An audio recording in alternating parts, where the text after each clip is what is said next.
केंद्र सरकारनं शेती पिकांच्या हमीभावात केलेली वाढ ही निव्वळ शेतकऱ्यांच्या डोळ्यात धुळफेक आहे। 100 रुपये, 50 रुपये, 200 रुपयांनी केलेली हमीभावातली वाढ ही शेतकऱ्यांना परवडणारी नाही। प्रत्यक्ष बांधावर शेतकऱ्यांना जास्त खर्च येतो। सरकारने एक हातचलाखी केली की कागदावरचा उत्पादन खर्च कमी केला आणि मग हमीभावात वाढ केलेली आहे। वास्तविक पाहता आता उदाहरणार्थ सोयाबीनचा या वर्षीचा म्हणजे गेल्या वर्षीचा प्रत्यक्ष बांधावरचा उत्पादन खर्च 7,000 ते 7,500 पर्यंत आहे। मग त्यात 50% नफा ॲड करून किमान 10,000 पर्यंत सोयाबीनला भाव मिळणं अपेक्षित आहे।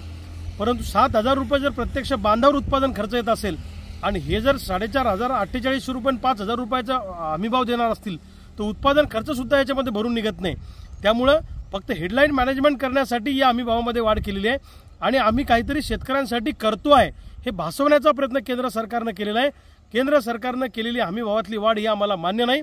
भरघोस हमीभावात वाढ करणं अपेक्षित होतं, परंतु केंद्र सरकारने शेतकऱ्यांचा विश्वासघात केलेला आहे।